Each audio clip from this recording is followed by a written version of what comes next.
Y'all, I have not gone to bed in 3 nights. And if I knew why, I could fix it. I have no idea. I have no idea why I cannot go to bed. And I crash out every morning. I think it may have something to do with the fact that I am hosting or I'm attempting to host or offer a generative writing workshop on menopause. Um, and no one signed up for it yet. I priced it the way I normally price anything I'm going to do because I know the worth of my workshops. But no one showed up. So I'm doing a flash sale, $50 for a 4.5 hour workshop. And I feel crazy even doing that, but I really want to write into menopause with perimenopausal and menopausal women. I just think it's so important, the work of reconfiguring what and how we define these transitionary periods in our lives. Mostly they've been defined by men and they've been defined through a male gaze. Even when women have defined them, it has been through the gaze of white men. And I think I was maybe in my 20s, like late 20s, when I came to the realization that having my monthly cycle, like the whole cycle of it, not just, the part everyone hates, but the entire cycle. When I started studying the moon and how it affected my body, how food affected my body, how rest, like all the things, I realized two things. Well, three. One, the week before my menses, I would become an intolerable, raging lunatic. And I remember my doctor wanting to put me on some kind of medication, like an antidepressant, antipsychotic medication. And I said, you know what? I'm not. I'm not, because this is the only time of the month where I don't feel the need to apologize for anything I say, where I am my most authentic, radically honest self. Do you think I'm going to give that up so I could be medicated when I only get like 3 to 5 days to be that radically honest? This is what I feel. This is what I'm going to say person? No. So I didn't take the medication. And I also learned that the week of my menses, I was too tired to do anything. I was in too much pain to even get up and go to, work sometimes. And I said, you know what? I'm not forcing this. I am not forcing this. I am going to lay my ass in bed, eat what I want, stay hydrated, stay clean, and sleep when I want to go to sleep. Because it's the only time of the month when no one is going to say to you, why are you just being so fat and lazy? No, they're just going to be like, girl, I know, I get it, I understand. Men don't want to understand. So it's just like, what can I get you so that you are fine?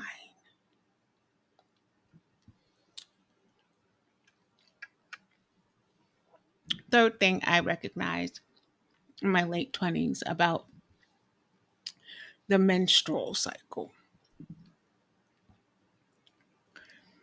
Most women are using it, counting all those days to make sure they're not going to get pregnant or that they are going to get pregnant. Our reproductive centers and the parts of our body that are responsible for bringing life into the world are deemed disgusting, inconvenient,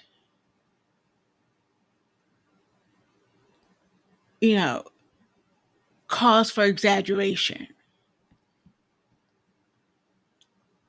But I just remember thinking, Aunt Flo is okay with me. I don't have to worry about nobody trying to come bother me when I don't feel like being bothered. I am my most feminine when I would have my menses. Yes, I was bloated and all the things, but also I just felt more like a woman, unapologetically and without reserve. Cut 30 years. Now I'm 50. I have absolutely no uterus, no fallopian tubes, no cervix. Still have my two ovaries, which means I still ovulate and I'm still doing all the things, but I am also very much in the thick of it, right? I'm in the thick of perimenopause. And I've been complaining about it for 5, 6, 10 years, right? And then I stopped complaining and I said, well, shit, Vicky, if you go and do what you're supposed to do by way of your body and stop being a colonized rat on the wheel, do what your body tells you to do.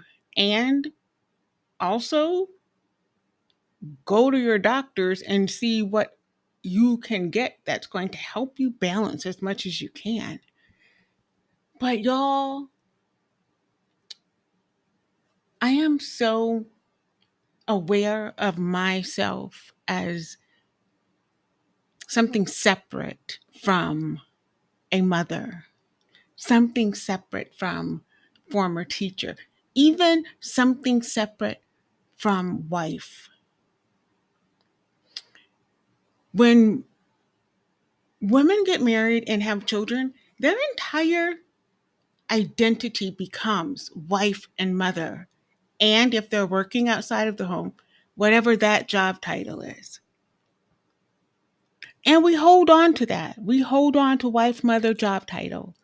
Wife, mother, in my case, teacher.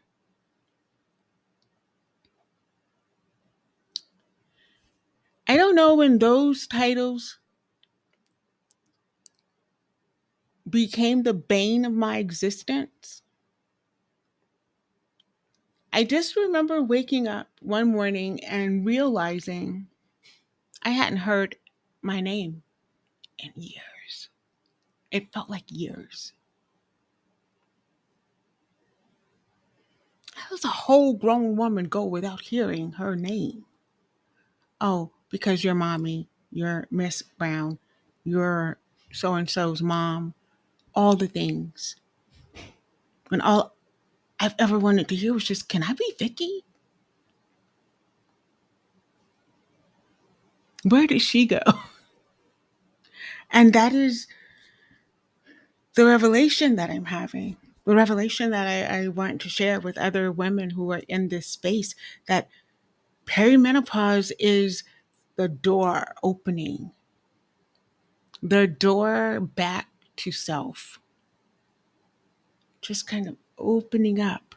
Hot flashes, that's just, I mean, what else will your body do when there's a virus? You get a fever so that it can burn it off. And I'm not saying motherhood and wifery and all that is a virus, but anything that makes you neglect yourself so completely and so willingly And even without regret, and even right now, I have no regrets. I loved that part of my life. And I am so looking forward to this part of my life. This part where I am Vicky again, or Ella, depending on when you met me. But I don't have to wipe noses or butts. Okay, well, I still have to wipe my Frenchie's butt, but she doesn't have a tail. I mean, she had, it doesn't matter. Anyway, I'm looking forward to this phase. And so I wrote this workshop in celebration, and I wanted to invite other women to come along and celebrate this part of our lives and stop viewing it through the gaze of white patriarchy, which says, now you're going insane. You can't have babies anymore after this whole shit's done. And so, what purpose will you serve?